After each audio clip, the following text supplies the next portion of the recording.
Víctor, ¿Qué tal? bienvenido por Muchas gracias. cuarta vez. Creo que era. Vamos, un placer. Siempre es una satisfacción venir aquí a comentar cositas. Muy bien. Hoy ibas a venir, porque bueno, a ver, ibas a venir porque ibas a repetir nuevamente. Pero ayer me dijiste una cosa que me dejaste flipando. Voy a empezar despacito. Sí, ¿vale? porque es muy intensa. Entonces, por eso vamos a ver. Quería comentarte mi primera relación con la seguridad alimentaria. ¿Vale? Esto fue hace ya unos cuantos añitos, cuando estaba en la carrera de nutrición. Me acuerdo que me mandaron un trabajo sobre las micotoxinas, que son toxinas que generan los mohos, en general los hongos, pero en concreto eran los mohos, presentes en harinas, ¿vale? En cereales que hacen los mohos, entonces cuando se hace harina, pues hay fragmentos de estas toxinas en estas harinas, ¿vale? Y sus máximos permitidos, ¿vale? Por ejemplo, hablo un poquito de memoria, perdonad si me vayan los números, pero en Europa, para alimentos infantiles había un límite de 5, en alimentos para adultos había un límite de 10, y en China me decían que había un límite de 25. ¿Parte por millón o cómo es? Sí, no recuerdo, sinceramente no recuerdo la Bueno, unidad. proporción. Bueno, era para hacer una idea, ¿no? 5 Ujú. para infantil, 10 para a nivel europeo, adulto, y 25 para China. Y lo primero que dije fue oye, ¿por qué esta disparidad? ¿Por qué en Europa se permite 10? Es que es tan estricto, ¿no? Y en China 25. Y yo le empezaba a dar vuelta, digo, mira, a lo mejor es porque la raza asiática, ¿no? Pues tiene un hígado más fuerte, que es capaz de digerir mejor, no sé cuánto. Entonces yo se lo pregunté al profesor. Y me dice, te está montando aquí historias. No es por eso. Es que si los chinos ponen un límite tan estricto, se quedan sin comer. ¿Me explico? Así tú lo pones muy estricto, no pueden vender un porcentaje más grande de esas harinas y como hay una demanda tan grande, pues son tantos, pues se quedan sin comer. Lo que quiero decir con esto es que si tú pones unos límites de seguridad alimentaria, de seguridad de toxinas, de bacterias, de fragmentos de cosas, bueno, súper estrictos, puedes eliminar un porcentaje muy grande del pool de este alimento y, por tanto, disminuir mucho la oferta. Vale. Y, por tanto, aumentar mucho el precio. Vale. ¿Vale? Lo hablamos el otro día también con lo de los huevos. Bueno, sí, esto es modus operandi estándar en economía occidental. O sea, esto no me sorprende en absoluto. Vale. ¿Qué pasa? Que esto, o sea, no es tan importante el que sea seguro a nivel sanitario, el alimento, como que sea seguro de que yo pueda acceder a él. Digo yo, como una población general, que pueda ser capaz de pagarlo. Vale, ahora me vas a decir, voy a adelantarme, Venga. desde mi punto de vista político y burócrata, sin tener ni puta idea de lo que, perdón, ni puñetera idea, de lo que estás diciendo a nivel alimentario. Van a subir el estándar en los próximos meses para reducir la oferta y por lo tanto poder controlar tanto la demanda como el precio. Escalándolo. Eso ya lo están haciendo. Ah, cojonudo. Bien. A nivel de las gallinas, con la gripe aviar, esta. Sí, que han exterminado a no sé cuántas. Eso es. Vale. Y sobre todo que ponen como un estándar muy estricto. ¿Vale? En plan de, hay un positivo en la granja avícola de 10.000 pollos y se cargan a todos. No he visto ninguna manifestación animalista, ¿no? Por el sacrificio de los 10.000 pollos. Y no estoy entrando a nivel ético, Ajá. que conste, ¿eh? Soy solo a nivel... Yo sí. Vale. Me parece que menos. ¿No? Que luego también podemos entrar en las PCRs, que nunca fueron ideadas como un método diagnóstico. ¿Las que daban positivo con un vertido de Coca-Cola? Exactamente. Vale, bien. ¿Qué quieres que dé positivo? Nos van a cancelar. Le damos unos 50 ciclos y da positivo todo. Sí, pum, claro. Ya está. Entonces, también puedes decir qué da positivo y qué da negativo. ¿Vale? ¿Qué pasa? Que con esto se está uniendo con... No quiero entrar mucho en posición geopolítica de todo esto, pero no puedo negar que afecta este bloqueo a nivel de Hormuz famoso con tanto los combustibles como con los fertilizantes, efectivamente. Sí, eso es clave. Vale, ¿qué pasa? Que si tú tienes una menor capacidad de generar estos fertilizantes, De momento estamos comiendo lo que está cultivado ya, lo que está como de camino. Pero cuando haya que cultivar lo que se come en un futuro, ya no va a haber. O va a haber mucha menos cantidad o va a subir mucho de precio. Todo esto nos lleva a nuestro patrocinador del capítulo de hoy, que es Islero Project. Dejaremos la web aquí, tenéis un 15% de descuento en vuestra primera compra con el primer registro y tendréis un montón de material, no para hacer fermentados, por desgracia, ni para latas de conserva ni nada parecido, pero tendréis un montón de material para supervivencia, preparacionismo, material táctico, militar, surplus militar, etc.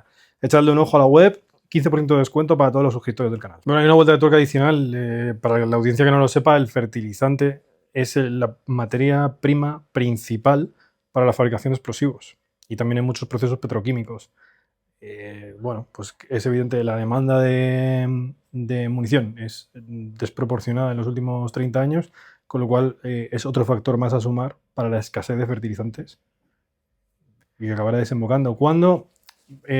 Vale, voy a tirarte de ese hilo, ¿vale? ¿Cuándo serían los primeros cultivos de consumo masivo? Estoy hablando de cebada, trigo, ese tipo de cosas, ¿no?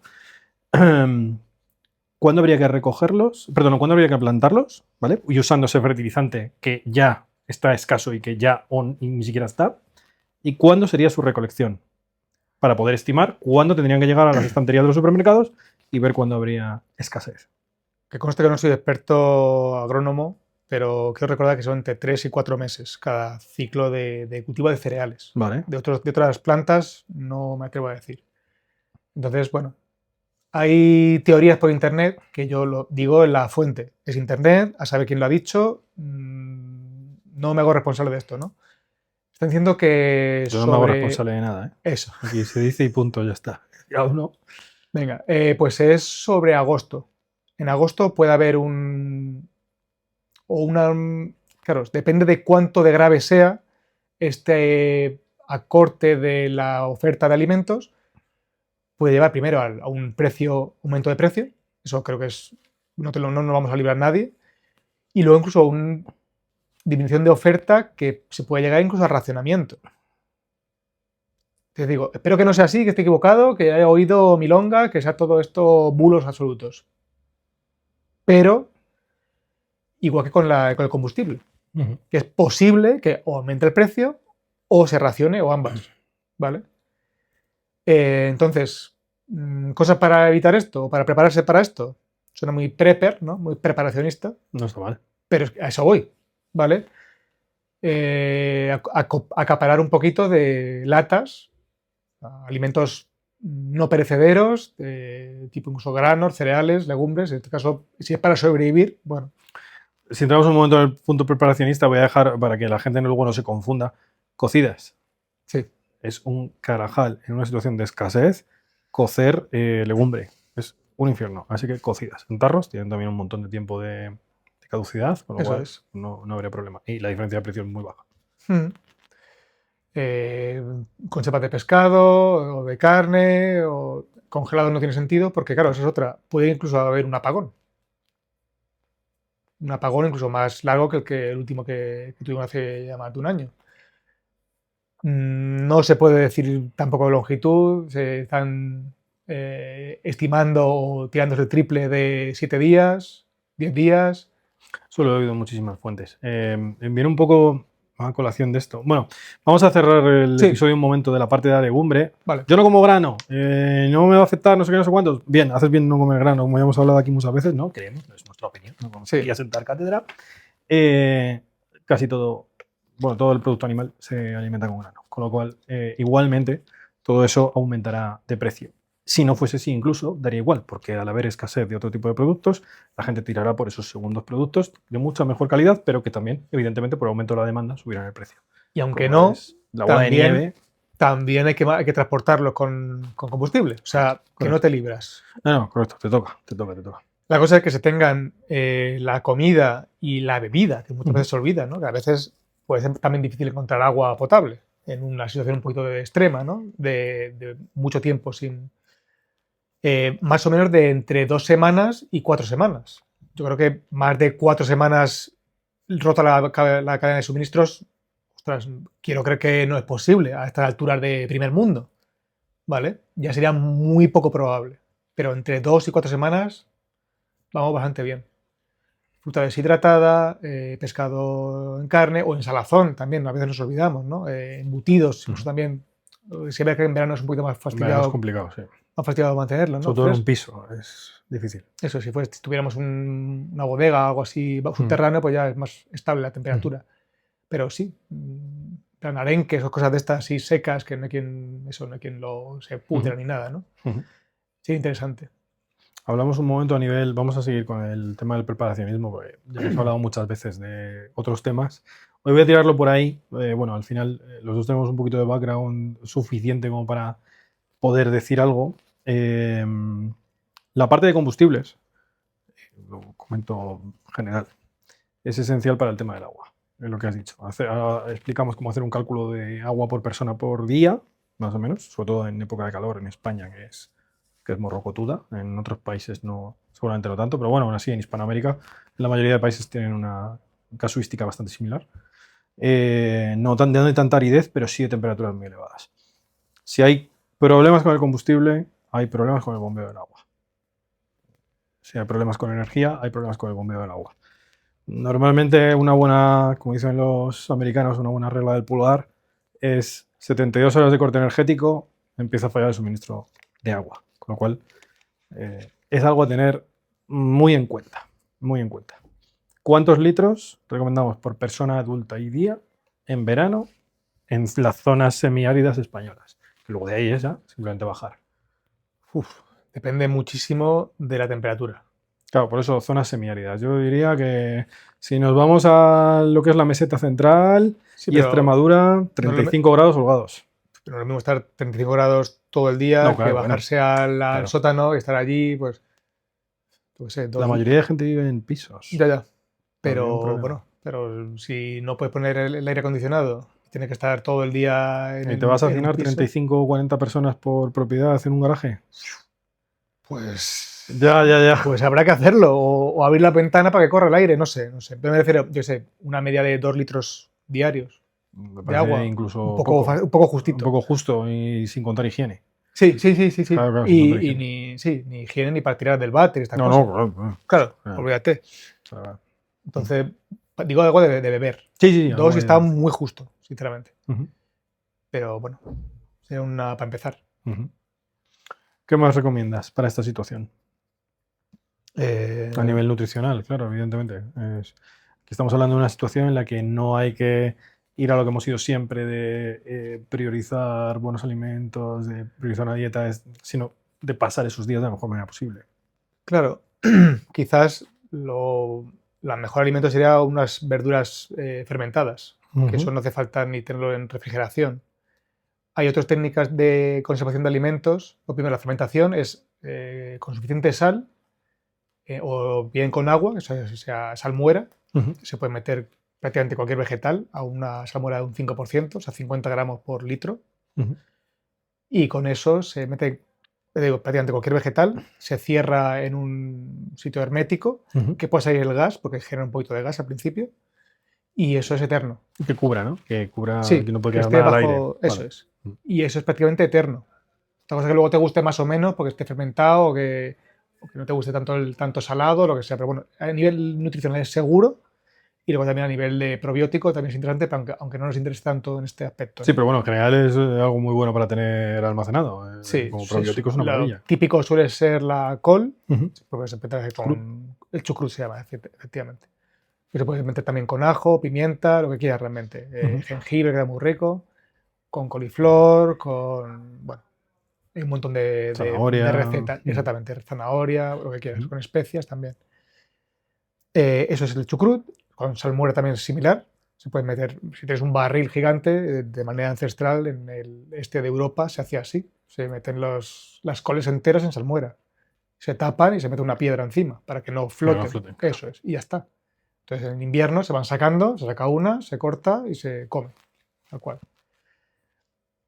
Luego los deshidratados, que eso lo hemos visto, de plan, no sé, un tipo de cecina de esta que se puede tener, el jerky. Está muy de moda, sí. Me está quedando bastante bien. ¿Sí? Sí, te tengo que traer. Yo de momento lo compro. ¿Eh? De momento lo compro, yo no sé. Bueno, a mí me gusta Y lo estoy haciendo también con sardinas.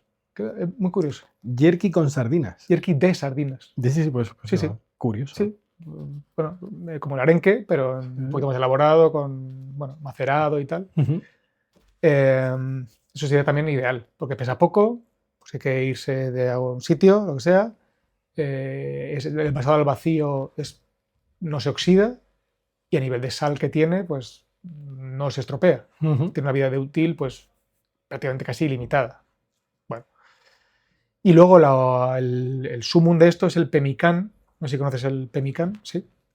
Que es carne seca, como lo que hemos hablado, que se cuartea, se pulveriza, se muele y se puede mezclar con grasa de vaca, con grasa en general lo más pura posible, y luego con alguna fruta, si puede ser ácida. ¿Vale? He visto recetas que incorporan también cacao. Sí, o miel, o incluso plátano, o incluso un tipo de harina, incluso también, como para que se seque un poquito más. Y eso es también eterno. En lo que no se humedezca es carne, que es proteína, es grasa y es un ácido, vitamina C, para evitar el escorbuto. Es una comida muy nutritiva. Quizá hipercalórica, además. Sí. Quizás haya que hacerse un poquito al sabor, porque es un sabor que como que no está optimizado con el bliss point, ¡qué rico! Es que estás mezclando primer plato con segundo plato con postre y con bebida. Es todo full. Sí, exactamente. Y quizá luego le dé un poquito de sed, también porque está todo seco. Claro, entonces también hay que tener el agua al lado. Bueno, el pemmican es el sumum, es lo que usaban los indios americanos para sobrevivir el invierno. Y que seguramente cuando llegaron los primeros colonos, también lo que les salvó de los primeros inviernos. Todo el que haya jugado a Rimworld también lo conoce. ¿Cómo? O sea, todo el que haya jugado a Rimworld también lo conoce. Sí. No he jugado. Juegazo. Sí. El pemmican, famosísimo. Vale. Esto me lleva también al siguiente punto, que muchas veces en preparacionismo se habla, evidentemente, de agua, de alimento, que a nadie se le olvide el refugio. El refugio es, de hecho, la mayor prioridad después de la hidratación. La regla de supervivencia universal, pero luego hay cosas muy necesarias, sobre todo en un aislamiento medianamente prolongado. Yo diría que incluso cuando pasa los 4 días ya hay que tenerlo en cuenta, que es la sal. La sal es súper necesaria y ahí en una situación de estas no cuesta nada tener algo almacenado y con un paquete es más que suficiente. Entonces, pero hay que tenerlo en cuenta, ¿no? Eso sería importante. Sí, a ver, con lo que te he contado tenemos sal de sobra, en plan del pemmican, que también se usa con sal. Sí, pero eso tienen que cocinárselo. Yo estoy pensando en la gente que vaya a ir al supermercado y vaya a coger cosas y lo vaya a echar al carro. O sea, entonces, al final, bueno, es verdad que muchas de las conservas, sobre todo de pescado, sí que son ricas en sal, pero hay otras elaboraciones que no tanto. Sí, embutidos, quesos, suelen ser también con exceso de sal, anchoas, todo esto. Bueno, claro, todo esto que está en refrigeración se va. Claro. Eso lo consumes rápido, que claro, luego si no tienes vitro, el gas, a lo mejor no sé cómo irá el gas también, que a lo mejor se corta en X tiempo. Sí, el gas ciudad tiene el mismo problema que el agua. Efectivamente. Entonces, o tienes un camping gas de esto que eso también es súper interesante. Sí. Que no gasta, no pide pan, como se dice, lo tiene guardado y ya está, no hay que hacerle nada. Sí, la sal también es interesante. Y ya te digo, no cuesta nada. Vale, perfecto. Vamos a continuar ahí por esa vía, a ver qué más. Cosa de miel, por ejemplo, que también es eterna, tampoco pide pan, no hay que hacerle nada. Sí, es verdad que tiene un poquito de. No es muy interesante a nivel nutricional, porque es solo azúcares, en plan así a lo gordo, a lo grueso, ¿no? Pero no tiene pocas cosas más. Pero bueno. Pero tú eres un gran defensor de la miel. Sí. Pero no me la denostes. No, pero a nivel de nutrición, no es como, de primero miel. No, vale, es un acompañamiento o un algo, pues echar al yogur o lo que sea, pero no es un. Es que no puedes comer a base de miel. Vamos, vale. Eso es. Y luego a nivel de conservas. Ostras, aquí no hay conservas. De pescado, las más famosas son de pescado, de sardinas, ¿no? Que son relativamente asequibles. Y ya, claro, en esta situación no te vas a poner a pensar de, no, que sea en frasco de cristal con pesca sostenible, no sé qué. Pues mira, habrá lo que haya, pues ya está. Bueno. Vale, vamos a suponer, ¿no?, que ahora la gente que nos está escuchando tiene interés y llega a la conclusión inevitable en el momento de todo preparacionista, en el que dice, no me cuesta mucho dinero prepararme, B, no pierdo nada si lo hago, porque igualmente lo voy a consumir. C, puede ser divertido. Porque lo es. Todo esto además lo podemos unir con la sabiduría ancestral de nuestros abuelos, bisabuelos y tatarabuelos, que era el día a día. Había que conservar los alimentos que sacabas de la huerta para los meses en los que no había huerta. Y tenías que conservar los alimentos de la matanza para los meses en los que no había matanza. Es que es así. Entonces, bueno, pues, hay muchísimos perfiles españoles, además, que están muy de moda. Estoy pensando en varias chicas de campo que tienen unos perfiles muy buenos que enseñan cómo hacer conservas y demás, ¿no? Vamos a ponernos en situación ahora que además estamos a mediados, finales de primavera, principios de verano, que hay muchísima huerta, pues verdad, además sobre todo en España.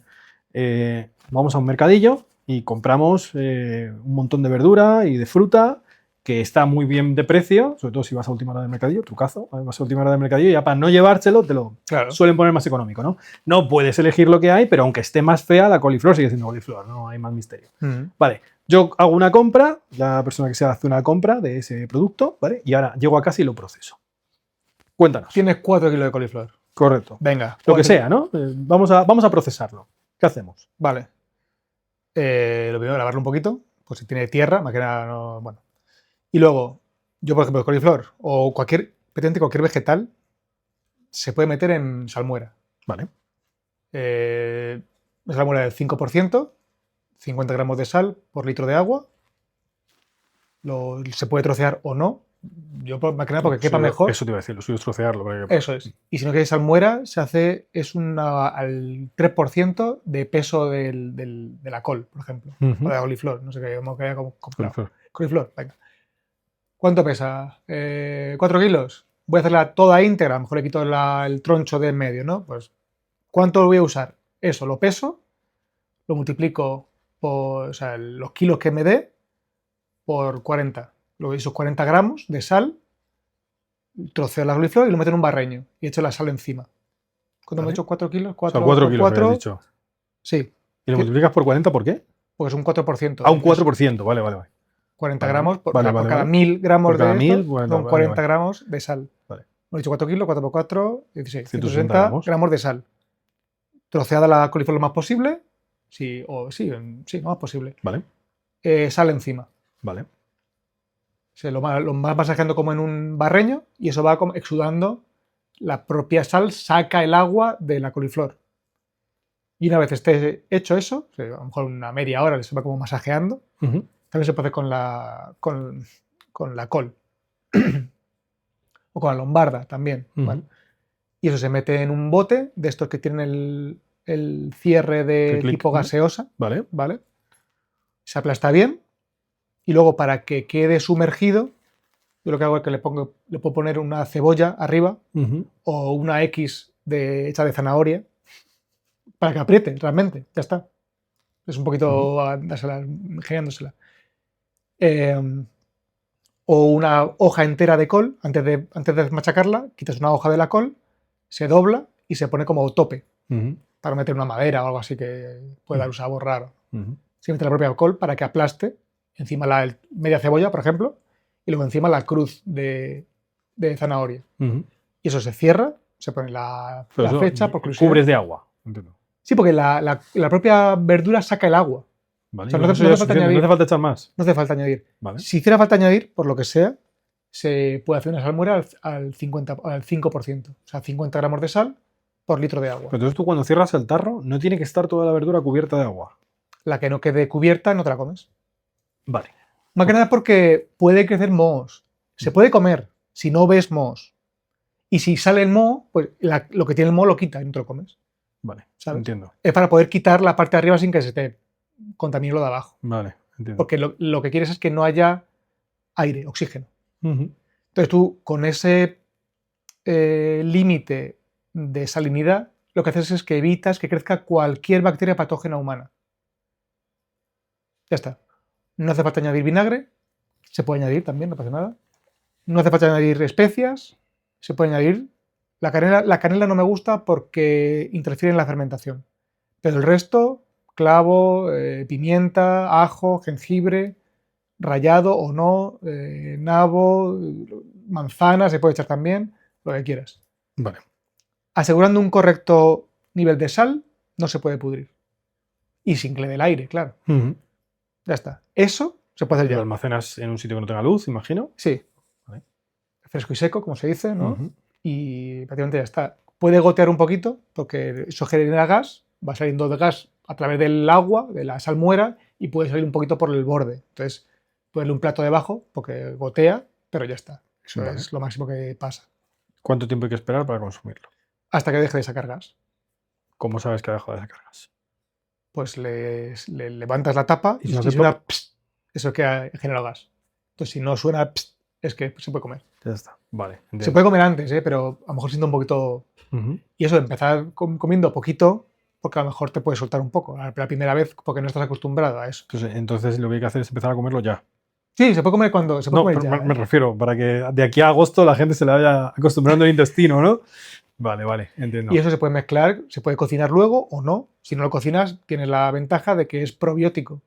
Si lo cocinas, pues ya no es probiótico porque te has cargado Te las has cargado los bacterias, besos. Mm. pero está rico igual. Vale. Es como un encurtido. Es un fermentado, pero también sabe un poquito encurtido porque las azúcares que tiene esas verduras, o frutas, si pones frutas también, se convierten en ácido, en láctico, concretamente. Vale. Entonces, bueno, también se puede añadir azúcar, lo que pasa es que el azúcar, yo a veces me flipo un poco con echando el azúcar, porque queda luego muy vinagre, muy fuerte de ácido, porque no se queda azúcar, se transforma en Ujú. ácido láctico. Vale. ¿Con qué lo combinamos eso para tener un aporte de proteínas y no... Con una lata de sardinas queda buenísimo. Perfecto, esa era la pregunta. Se mezcla Claro, bien. sin proteínas en una semana estás muerto en el suelo, o sea, estás destrozado. Y con la propia lata, el propio aceite de la lata de sardina, Tienes la que grasa. si puede ser en aceite de oliva. Bueno, es lo Sí, que debería ser. Sí, si no, no existe otro. No existe otro, lo demás es aceite de motor. Eso es. Y, ostras, ¿qué más quieres? Ujú, A nivel de grasas, interesante el aceite de coco. ujú. Lo que pasa es que, claro, cuidado porque se puede oxidar también. Sí. Y aquí toda la vida se ha usado panceta. O sea, esta es seca. Ujú. Entonces, bueno, a lo mejor. Tasajo. ¿Eh? Tasajo. Tasajo. Sí, ese tipo de cosas. Hay panceta, Sí, sí. tocino. Sí.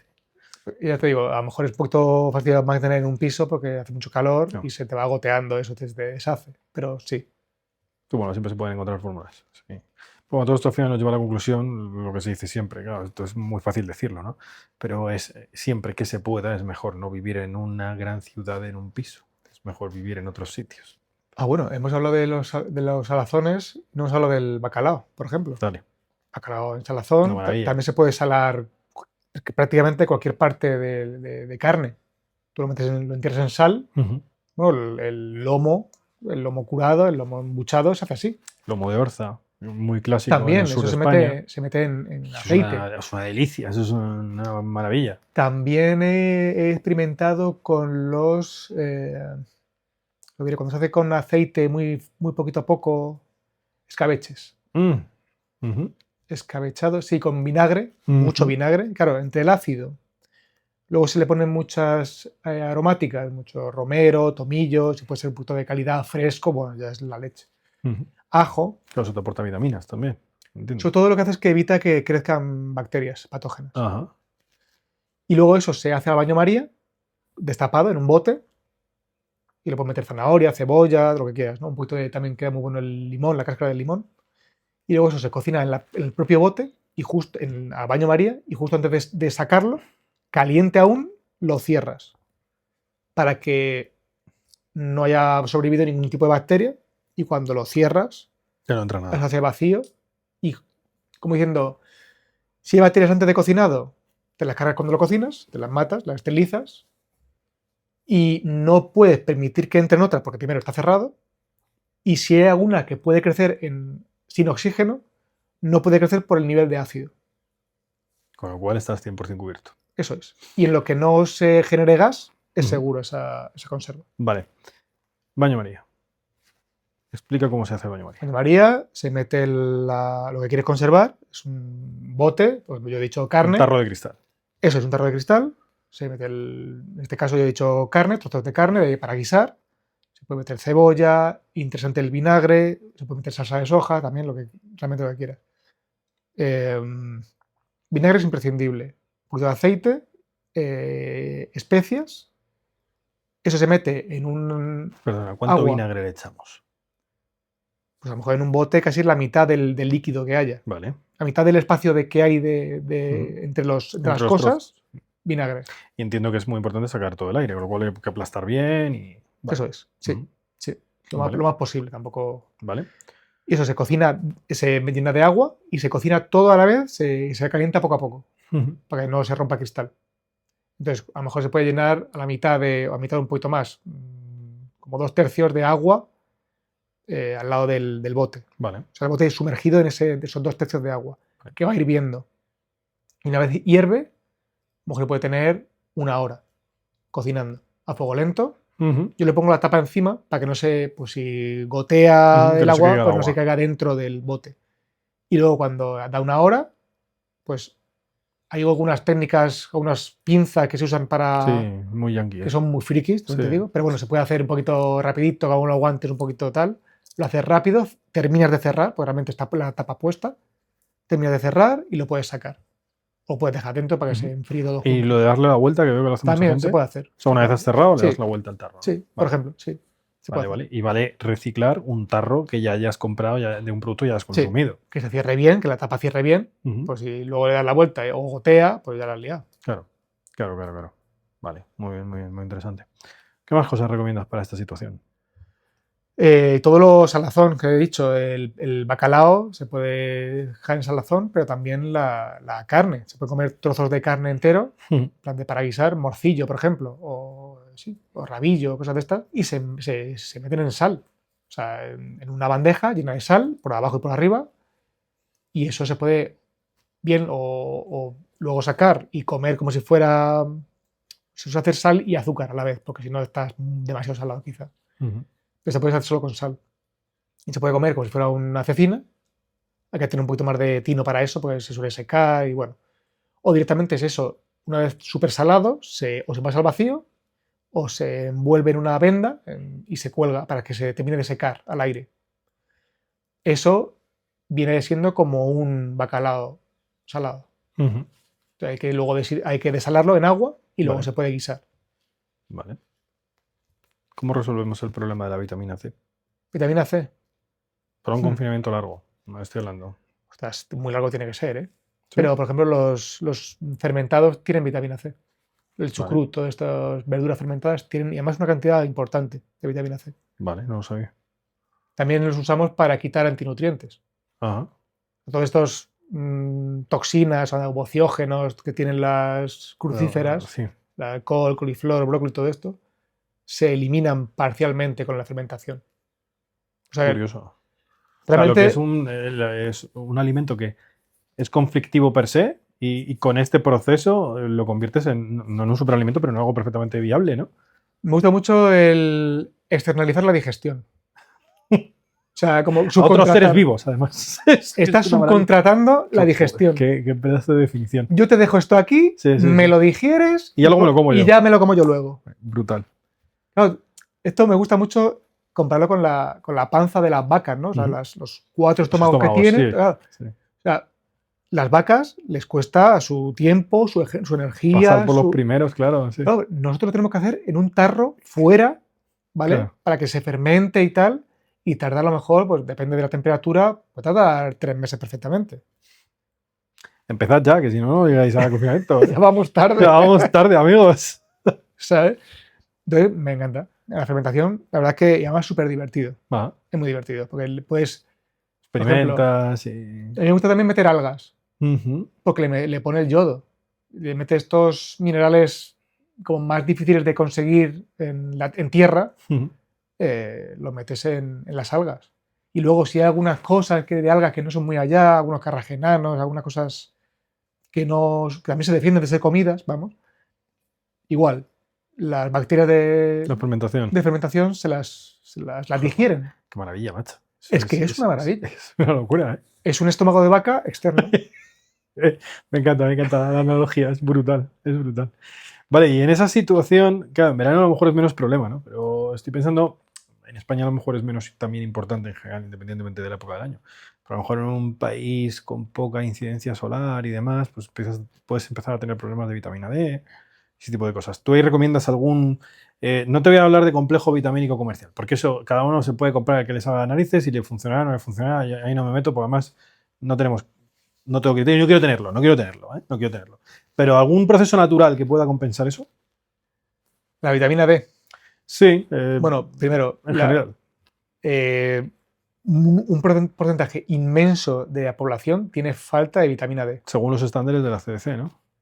Pero una barbaridad. Pero es verdad. Y por cierto, esto si no lo cuento, reviento. Cuidado que nos cancelan otra vez. No, va. Voy a intentar ser un poquito comedido. Un poquito solo, un poquito. Un comentario que hizo alguien, no se puede decir ni quién ni nada, ¿no? Bueno, dice, qué bien que han bajado el nivel de vitamina D porque así no me tengo que suplementar. Ostras, espectacular. Ostras, es maravilloso. Espectacular. O sea, considero que el déficit lo pongo más bajo todavía, entonces ya no estoy en déficit. Claro. Externalizo mi aprobación a la mente colmena. Es una maravilla. Bueno, es la política llevada a dieta, ¿eh? No sé. Claro, considero pobre más bajo, claro, ya estaría. Ya clase media. Claro. Y si no, podemos prohibir las listas de espera. Buah. Me ha gustado esa, ¿eh? Es increíble. Me encanta porque decía uno, oye, prohíbe ya la enfermedad y ya está. Claro. Prohíbe la enfermedad, prohíbe la violencia y prohíbe la pobreza. Y listo. Apañado. Ya estaría. Ya está. Joder, el gobierno más progresista de la historia. Ya estaría, ¿no? Entonces, bueno, primero eso, que la vitamina D hay una falta muy prevalente en toda la sociedad. Muchísimo. Y en España, con pero que lo que somos. Pero que, joder, en España no debería. No debería, por eso te digo, con lo que somos. No sé, terraceo, ¿no? Claro, pero por terraceo. Y lo ideal es tomarlo durante todo el año lo más que puedas. Sí, claro. Pero es que el terraceo mejor es en invierno, eso todo el mundo lo sabe, o debería. Claro, pero esa insolación no es suficiente para hacer vitamina D. Y luego, si en cuanto te va a dar un poquito te pones crema, pues te está bloqueando esa conversión de colesterol a vitamina D. Que es otra teoría, bueno, hipótesis, mejor dicho, que niveles elevados de colesterol puede ser un esfuerzo que haga el cuerpo para convertir a vitamina D. He leído unas cosas últimamente precisamente para prepararnos nuestros podcasts y otro podcast de un amigo tuyo también y mío que, bueno, no podemos decir todavía quién es, que vendrá en breve, sobre el colesterol. Y eso es un melón impresionante, como enseguida te recetan o te diagnostican de hipercolesterolemia. Hipercolesterolemia. Eso. Y te mandan medicación para bajarlo, que luego como hay estudios que hacen, no quiero pillarme aquí los dedos, pero bueno, hay como una interconexión con el Alzheimer y otras enfermedades neurodegenerativas. ¡Wow! Coenzima Q10, wow. Testosterona, wow. Flipas. Sí. Entonces te doy una cosa para bajar el colesterol que te disminuye la testosterona y por otro lado te doy la pastilla azul para que te suba. Es maravilloso. Controlo el voto. Y además es que, joder, sí. Luego la gente se ríe cuando digo eso, pero es verdad. Es que si bajas la testosterona, también bajas el espíritu crítico de la población masculina. Entonces ya no se pregunta tanto la gente el porqué de las cosas o si esto tiene sentido o critica menos, ¿no? Que estás hilando muy fino. Estoy hilando muy fino, pero es totalmente cierto. Sí, no he dicho que no. Pero eso, vamos. Y estoy convencido y nadie me va a venir a mí a decir aquí en un estudio de pares que eso no es verdad, porque es que los fenotipos los puedes ver en las manifestaciones. Y eso lo dejo ahí y eso es hilar más fino todavía. Es que estamos ya entrando en... Estamos entrando ya en esto. No. Decían que con las fotos de la cara puedes sacar cuánta testosterona tiene un hombre y por ende saber a qué partido vota. Madre mía. Bueno, yo eso lo he oído, no sé si será verdad. Bueno, yo le doy una alta probabilidad. Pero yo también. No tengo pruebas, pero tampoco dudas. ¿Por dónde estábamos?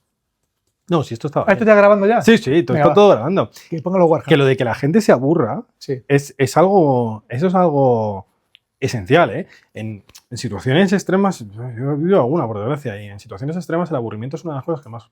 Una vez tienes cubiertas las necesidades, importante, ¿vale? Que recordemos, es refugio, hidratación, alimento. ¿Vale? Por ese orden, además. Una vez tienes cubiertas esas necesidades, el aburrimiento a largo plazo, y estoy hablando no necesariamente de 3 días, estoy hablando a lo mejor 24 horas, es un problemón.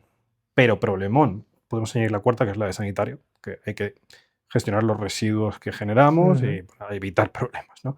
Pero bueno, una vez que está resuelto eso, es un problemón, porque la gente empieza a ver caras en las paredes, ¿sabes? O sea, sí, frase hecha, ¿no? Pero si no tienes algo con lo que distraer la mente, hay un montón de estudios ahora con el conflicto de Ucrania, de cuando hay supervisión en línea de combate, en línea de contacto con el enemigo, un montón de soldados ucranianos reportan ver por las mirillas térmicas, por los visores térmicos, fantasmas.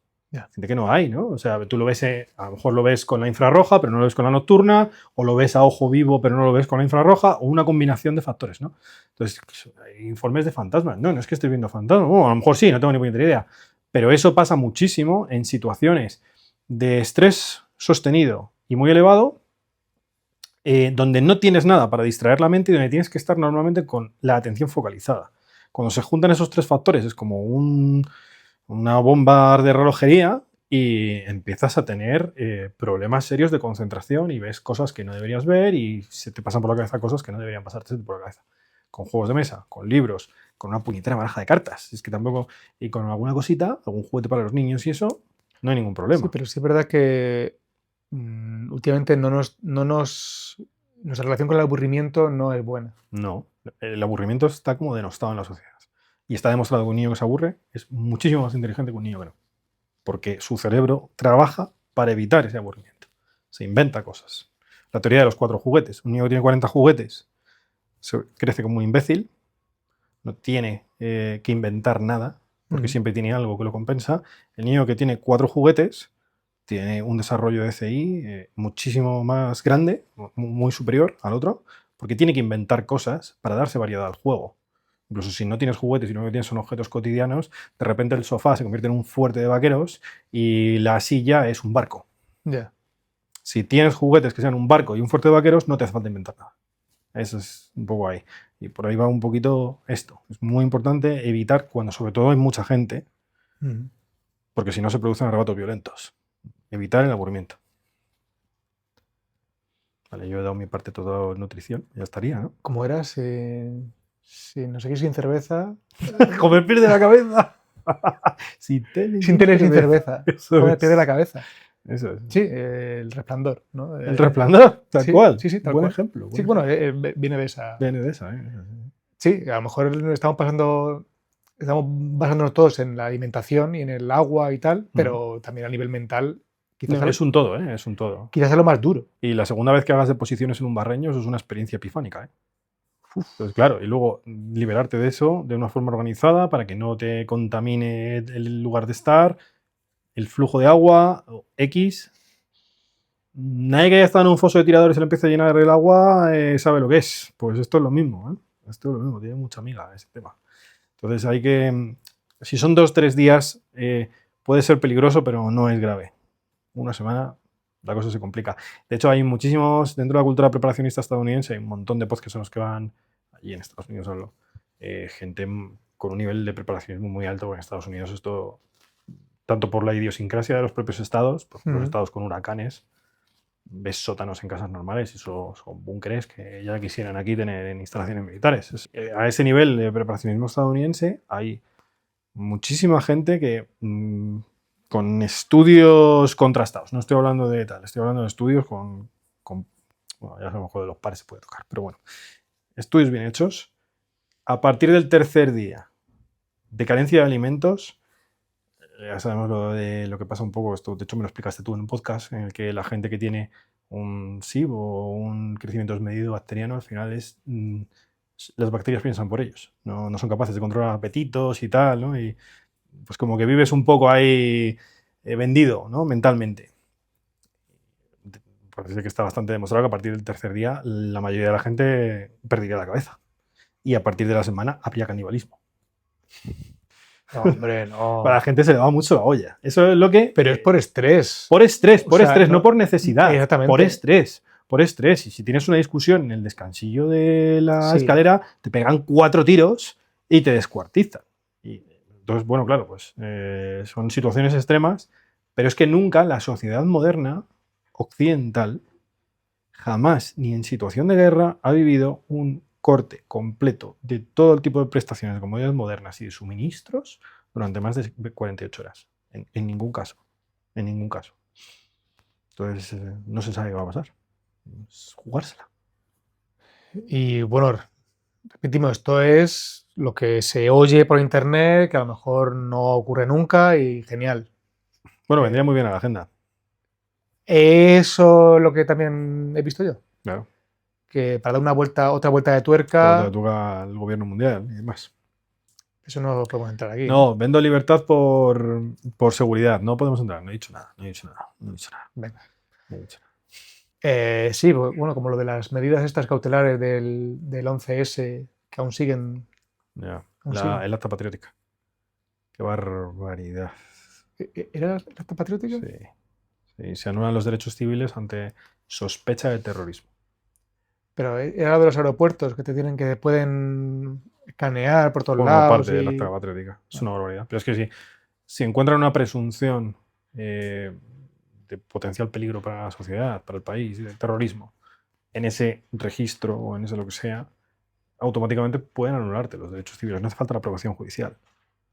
O sea, el mismo tío de la agencia estatal que te esté haciendo ese registro puede decir, firmo el acta patriótica. O sea, uso esto, ¿no? Acudo a este tema legal para anularte tus derechos como ciudadano y puedo hacer contigo, te puedo tratar como ganado, prácticamente. No porque no anula los derechos humanos, otra cosa es que eso les importe, pero bueno, no anularía esa parte, pero toda la parte de derechos civiles, no estamos hablando solo de libertad, sino de cualquier otro derecho civil que tú tengas como ciudadano libre, deja de existir.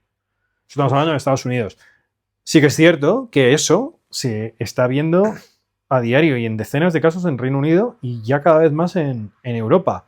Muchas veces sin soporte legal.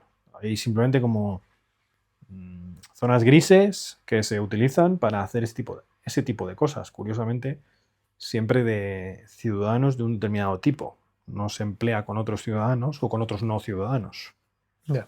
El Reino Unido es el mejor ejemplo. Cualquiera que se coja una lista de noticias va a saber perfectamente a qué nos estamos refiriendo. No lo vamos a decir alto y claro, pero vamos, es una locura. Y bueno, lo de tener el depósito lleno tampoco está mal.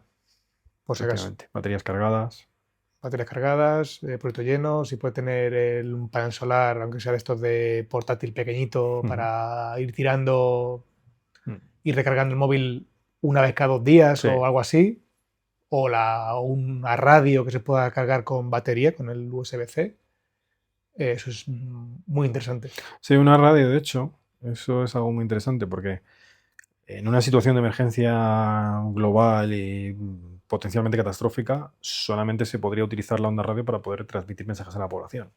Por eso un receptor que no dependa de una fuente de energía continua, pueden ser pilas, pero bueno, las pilas al final es pan para hoy, hambre para mañana. Una radio de manivela, de dinamo, pues es lo suyo para poder enterarse de avisos críticos que pueda dar el gobierno a la población dentro de lo que pueda hacer el gobierno o X entidad, ¿no? ¿Qué más cosas te ocurren? Bueno, no hemos entrado en potabilización de agua. Potabilización de agua, lejía, porcentajes. ¿Podéis comentar un poquito? Tampoco es mi punto de expertise. Yo aparte de 0,5 por... de filtrar, ¿no? aparte de filtrar y hervir, poco más. Yo con un buen filtro y hervir. Sí, hay marcas de filtros además comerciales. Se pueden comprar directamente hechos y te dan para N cientos de litros. Unos que son como una... Me gustan mucho, que a ver, me voy a coger alguna que es como una pajita. Lifestraw. Pero qué invento, Eso es una maravilla. Eso es una maravilla. Está muy restringido en cantidad de litros, pero bueno, tienes diferentes formatos. El formato familiar me parece que son 1000 y pico litros. Eso es más que suficiente para una situación de emergencia. Es una maravilla porque te ahorras. Si usas lejía, contabilizar las partes por millón y como te pases, la has cagado literalmente. Y como te quedes corto, también la has cagado, pero de otra manera. Las pastillas potabilizadoras, si no la habéis usado, eso da un sabor. Te digan lo que te digan, eso es asqueroso. Los procesos de desalinización, los procesos de hervir y filtrar y todo eso, más hacer un filtro es complicado. Sí. No es algo tan sencillo. ¿Quieres comentar cómo hacer un filtro de agua? Sería interesante. Un filtro. Un filtro para agua. A mí lo que se me ocurre ahora mismo, aparte de los de las garrafas, no, las jarras estas que son últimas de carbono, y tal, sí, ¿no? de carbono activado y tal, que son bastante buenos. Pero claro, luego habría que hervirlo. Aunque no sé si... Claro, porque eso es para sedimentos. Eso ¿no? es. Vale, luego las bacterias te las cargas. Eso es. Vale. Me sale ahora, ¿no? Una así de supervivencia. Es como los plumeros estos, los puros de los juncos. ¿Sabes qué te hablo? Es como los que luego se acerca un polen así y tal. Eso se pone en la boca de una botella, boca abajo, y eso cuando filtra está muy, muy, muy filtrado. Tarda una barbaridad en caer porque tienes un filtro muy fuerte, Muy denso. pero luego sí que hay que hervirlo otra vez. Eso bastante. Claro, pues todo eso es para sedimentos, no para microorganismos. Eso es, son cosas distintas. Es distinto. Entonces, que luego no sé cómo sabrá eso, también te digo. Bueno. Pero bueno, en caso de emergencia te da un poco igual cuál es el sabor. Lo que quieres es que sea seguro. Sí, no, claramente. Entonces quitas sedimentos y luego hervir. Luego también para hervir, en una situación de emergencia, se puede usar ¿cómo se dice? La olla de indios, creo que se llama, que es coger las piedras de una hoguera y meterlas dentro del agua a pasteurizar, sería. Cuando está hirviendo, se mete y ese cambio de temperatura tan fuerte mata a todos los microorganismos. Y eso es prácticamente inmediato. Sí. Tienes una piedra un poquito grandota. Sí, claro. Y luego, claro, el recipiente tiene que aguantar la temperatura. Tienes una cosita de plastiquete flojito y se te derrite todo. Pero bueno, si hay agua no, porque es de a 100 grados. Que eso es lo que se hacía también para las cuajadas, por cierto. ¿Ah, sí? Para darle un toque quemadillo, se metía una piedra de río que no tuviera muchos recovecos, ¿no? En la lumbre, y luego se metía en la leche. Daba un toque tostadito a la leche, a la cuajada. Curioso. ¿También has hecho cuajada? Usted también se puede hacer cuajada. Pero vamos, si no tengo agua, como para tener leche, ¿sabes? Pero bueno. Sí, si alguien le pilla teniendo cabras o vacas, también puede hacer eso, para pasteurizar la leche, si es que quiere hacerlo. Qué bueno, qué bueno. ¿Y almacenar leche UHT o leche en polvo? Ambas. En polvo es prácticamente que no caduca. Te pondrán una fecha de caducidad, o mejor dicho, de consumo preferente, pero entre que está desnatada, no tiene grasa, porque la grasa es lo que se enrancia. Entonces, sobre todo cuando le quitas el agua, aumenta mucho el porcentaje, o sea, la velocidad de enranciamiento de la grasa. Vale. Entonces, si le quita la grasa, es solo la proteína, prácticamente, la proteína y los azúcares de la leche. Eso es eterno. Tiene una fecha de consumo preferente, no una fecha de caducidad. Y eso, pues, puedes tener 1 kilo o 2 kilos de leche, bueno. Y luego depende también con cuánta cantidad de agua lo regeneres, pues puede ser como una leche normal para el café, o puede ser casi una papilla. Bueno, puedes ir jugando con eso. Sí, eso ya es según la disponibilidad y según el gusto. Eso es. Mira, ya que se me está ocurriendo también, pues tipo puré de patatas de esto liofilizado. Sí, bueno, eso es una copos maravilla. De patata. Eso es una maravilla. Me refiero que eso no pesa, igual, tiene una fecha de caducidad prácticamente eterna y ya está. Hablamos un momento, y yo con esto ya le daría el broche, de hecho estaba viendo. Hablamos un momento, mira, para ese tipo de situaciones hay varias marcas que venden comida liofilizada. Están pensadas originalmente para aventureros de alta montaña y demás, ¿no? Los hidrata en el hornillo, en el Jetboil o lo que sea, ¿no? El equivalente. Y bueno, pues ya estaría. Y tienes ahí tus macarrones con queso o lo que sea, ¿no? Pero ahora precisamente por este tema, hacen packs pensados para preparacionismo. Te venden unos cubos, en RG5 hay una muy famosa que se llama así, son carísimas.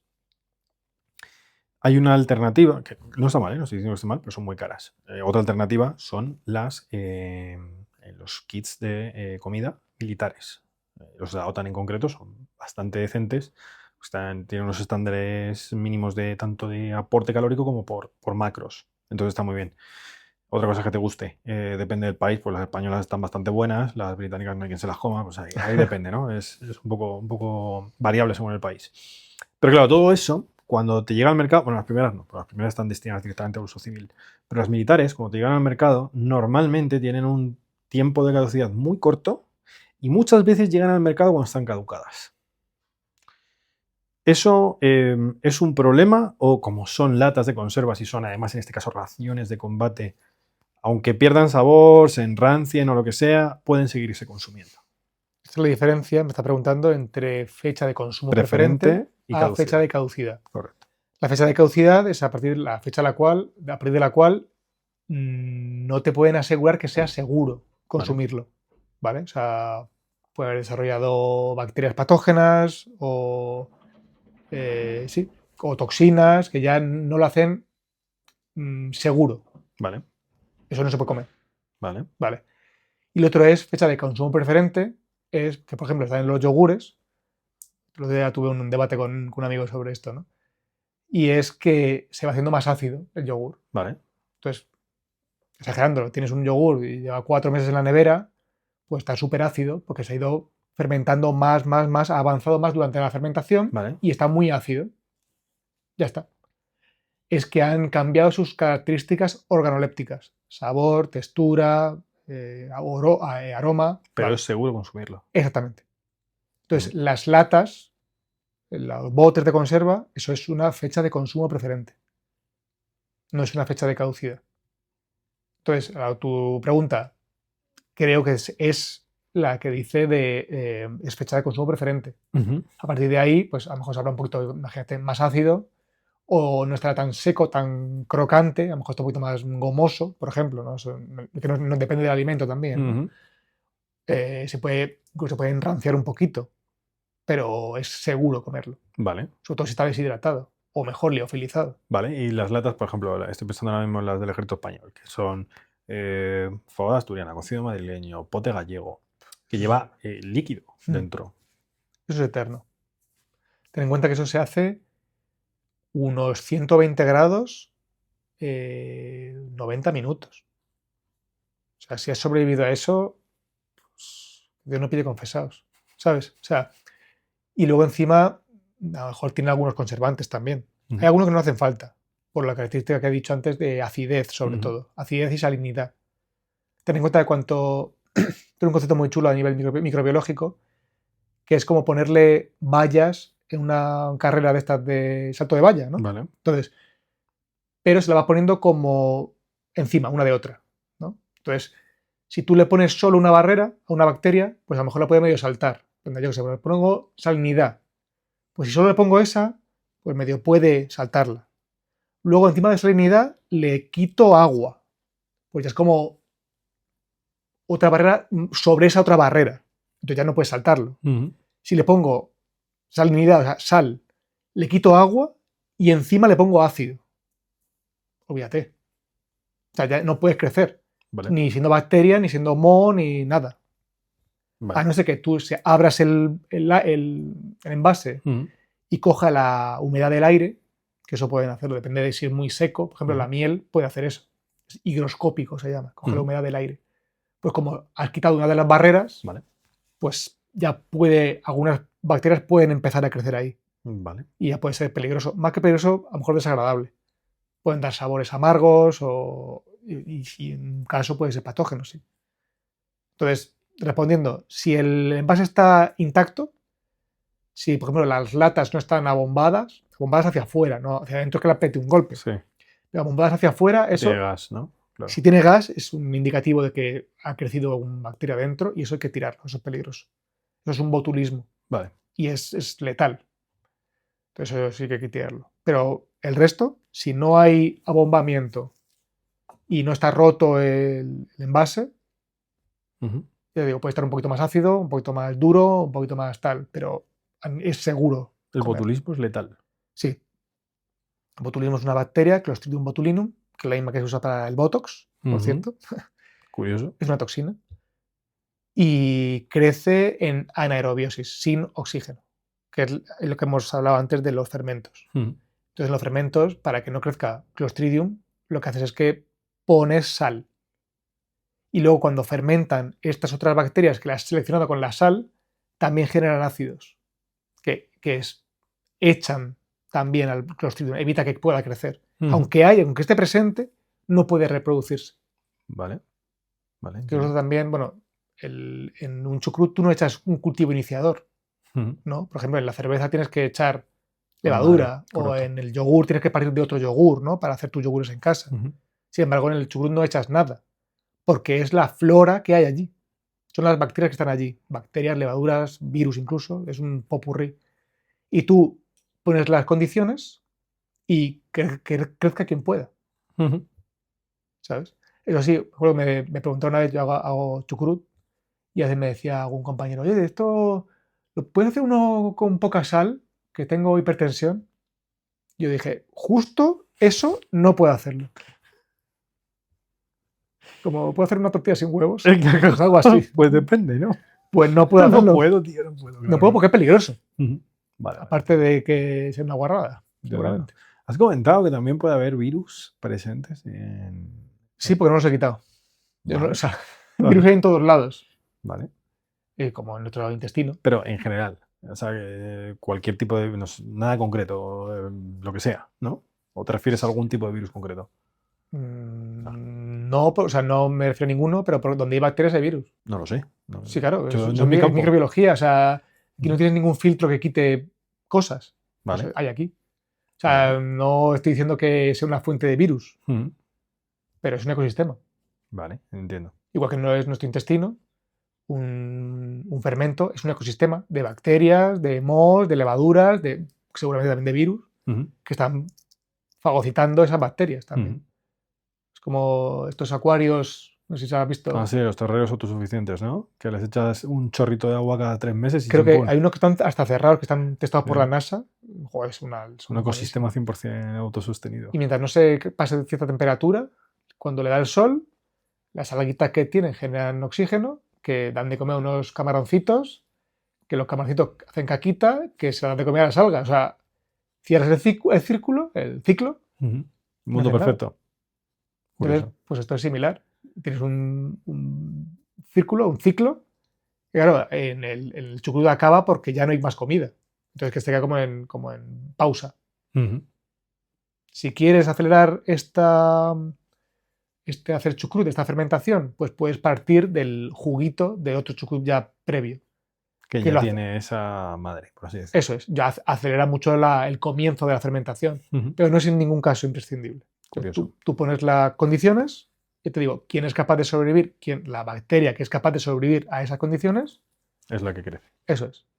Y es curioso porque, claro, no es solo una. Es las bacterias. Porque tú a veces en los probióticos, no sé si lo he contado ya, los probióticos, los suplementos de probióticos pueden tener 1, 3 cepas, visto una con 7, que es la más famosilla. Es una mierda, ¿no? Claro, 7, a ver, 7 es un poquito menos cojo, pero una. ¿Cómo vas a repoblar un ecosistema con una especie? Da igual que metas en un ecosistema que se haya quemado, no puedes repoblarla con una especie, de lo que sea. Tú imagínate aquí en una dehesa, ¿no? Se quema, no tienen nada. ¿Qué replantas? ¿Encinas? Ya, pero si no hay flora acompañante, a lo mejor no puede crecer. Si no hay cerdos, no hay abono, tal, ¿no? Yo qué sé, por ejemplo, ¿no? O no, repueblo con conejos. Ya, pero si no hay hierba. Bueno, pues repoblo con hierba. Ya, pero si no hay hongos. Ya, pero si no hay hongos. Así, ¿no? Entonces tienes que repoblar con un ecosistema ya muy complejo. Eso también, bueno. ¿Esto lo cuento o no cuento? Depende de lo que sea. Sí, vale. Si no, te lo corto. Es que me gustó mucho un tema que es el quorum sense, que es cómo hablan las bacterias entre sí, ¿vale? Hablaba con un amigo hace poco y es cuando en nuestro intestino hay un montón de bacterias, ¿vale? Hay unas que son siempre buenas, ¿vale? Algunas que son patógenas, entonces esas el intestino las elimina, ¿vale? Y luego hay un conjunto, el más mayoritario, que depende del sistema, de cómo esté el ecosistema microbiano, pues son buenas o pueden liarla un poco, ¿vale? Pueden intentar ser agresoras del intestino y tal, ¿no? ¿Qué pasa? Que depende mucho de qué cantidad de bacterias haya de ese tipo, de un tipo concreto, de una familia, ¿vale? Como si fuera, me está ocurriendo como si fuera una mafia, ¿no? ¿Vale? Pues cuando un grupo de bacterias en concreto llegan, me lo invento, a un 80% de la población bacteriana, se comunican entre ellas con moléculas y dicen, oye, cambiamos de comportamiento todas a la vez e invadimos el intestino. Nos volvemos patógenas porque podemos dar un golpe de estado. ¿Vale? Todo esto en el intestino. Flipa. Y curiosamente, la industria farmacéutica, cuando descubrió esta relación, esta capacidad de hablarse entre bacterias y cambiar de comportamiento todas a la vez, ¿Qué hizo? ¿Qué fármaco sacó? Un bloqueante de esas moléculas con las que se hablan las bacterias. Vale. ¿Qué pasa? Que el día que no me lo tomo, vuelven a hablar y vuelven a dar el golpe de estado. Y me vuelve a inflamar el intestino. Con lo cual te hace dependiente de por vida. Entonces, Vaya, qué sorpresa. Entonces, en vez de usar un probiótico para que sea menos proporción de esas bacterias malas, no malas, pero que pueden llegar a ser malas, Sí. o ciertos antibióticos naturales que equilibren un poco esa población bacteriana, como ajo, por ejemplo, u orégano, o semilla de pomelo. Bueno, hay unas fricadas de aceites esenciales en antibióticos. Buah. Pero sobre todo uno de los más famosos es el aceite de orégano. Aceite esencial de orégano. Pues en vez de eso, te venden como que se vuelven sordas entre sí. Pero claro, pero el problema está. El problema no lo han tocado. Cero. Entonces, el momento en el que pierda esa capacidad de bloquear la comunicación bacteriana, vuelven a volverse patógenas. Vaya tela. Ese cambio de conformación se llama quorum sense. El concepto me pareció brutal. Golpe de estado microbiano. Golpe de estado microbiano en tu intestino. Qué locura. Joder. Bueno, pues yo creo que con esto sí, ha sido un cierre, un broche espectacular. Te va a quedar un reel cojonudo con esto, ¿eh? Sí. Gracias por venir, Bueno, amigo. gracias por invitarme. Siempre es un placer.